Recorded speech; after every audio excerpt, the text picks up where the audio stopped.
Video में दिखा रहे हैं एग्जॉस्ट बॉयलर। हेलो, शॉर्टकट अगर बोलें तो महिंद्रा हो या टाटा हो, BS6 में जो एग्जॉस्ट दे रहा है वो इजी तरीके से किस हिसाब से क्लीन करना है और क्या हमें संकेत देता है, कैसा सिग्नल देता है, एकदम फुल डिटेल्स एकदम बारीकी से आपको समझाया जाएगा। आप वीडियो पूरा करके देखिए। Thank you.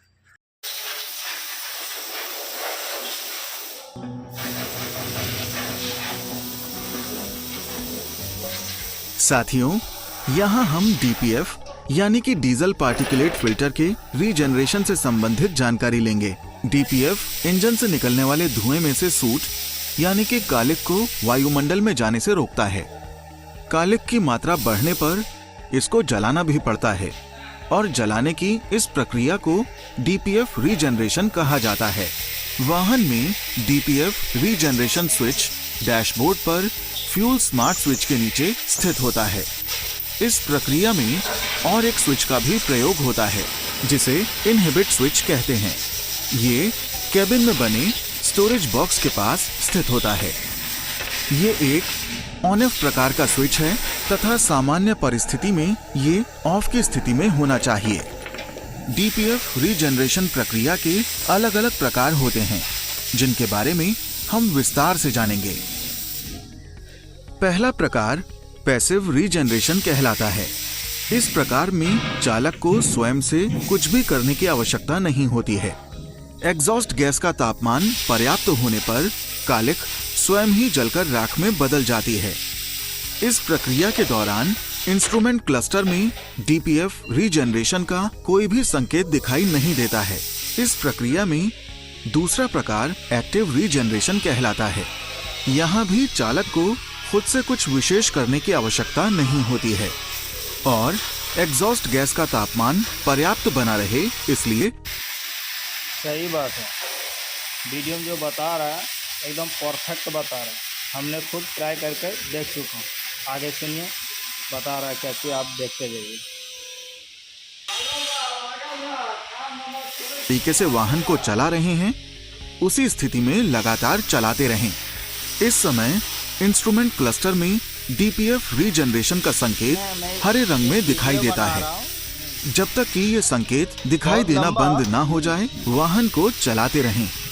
यदि किसी कारणवश चालक को एक्टिव रीजनरेशन की प्रक्रिया को स्थगित करने की आवश्यकता है तो इनहिबिट स्विच को दबाकर चालक ये कर सकता है। जैसे ही पुनः वाहन के आसपास की जगह रीजनरेशन के लिए अनुकूल हो तो इनहिबिट स्विच को ऑफ कर दें, जो कि इनहिबिट स्विच की सामान्य स्थिति है। अब हम तीसरे प्रकार के रीजनरेशन के बारे। हाँ, सही बताया। आप देख सकते हैं जो वीडियो के माध्यम से जो आप लोग का मैं डाल रहा हूँ, ऐसा वीडियो बहुत आता है। आप देखिए एकदम परफेक्ट बता रहा है, गलत नहीं बता रहा है। बारे में जानेंगे। इस प्रक्रिया के दौरान इंस्ट्रूमेंट क्लस्टर में DPF रीजनरेशन का संकेत केसरिया रंग में दिखाई देता है।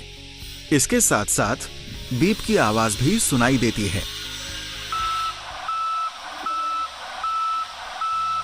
इस परिस्थिति में जल्द से जल्द वाहन में रीजनरेशन की प्रक्रिया पूरी करने की जरूरत होगी, जिसके लिए चालक के पास दो विकल्प उपलब्ध होते हैं।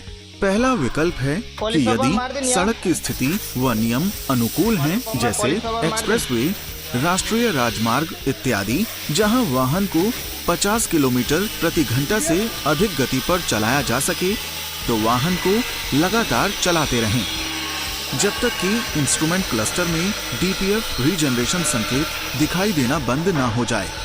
डीजल और समय की बचत के लिए ये विकल्प बेहतर है।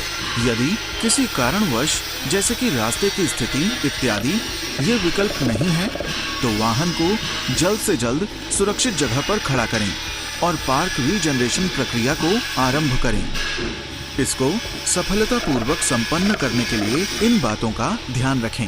पार्किंग स्थान का चयन इस प्रकार करें कि वाहन के आसपास पेट्रोल पंप, घनी आबादी क्षेत्र, स्कूल, कॉलेज, अस्पताल, कूड़े का ढेर, मिट्टी, सूखी घास इत्यादि ना हो।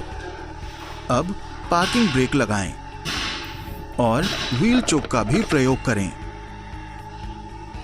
हैजार्ड स्विच ऑन करें। ये सुनिश्चित करें कि कूलेंट का टेम्परेचर 75 डिग्री से ज्यादा हो और डीजल टैंक में 1/4 से ज्यादा डीजल भरा हो। ये सुनिश्चित करें कि इस समय वाहन न्यूट्रल गियर में है और अब इंजन स्टार्ट करें। एग्जॉस्ट ब्रेक स्विच ऑफ यानी कि बंद हो। यदि वाहन में पीटीओ है तो ऑफ हो। एक्सीलरेटर, ब्रेक और क्लच पैडल को ना छुएं और ना ही गलती से भी दबाएं। अब डीपीएफ रीजनरेशन स्विच को 5 सेकंड तक दबा कर रखें।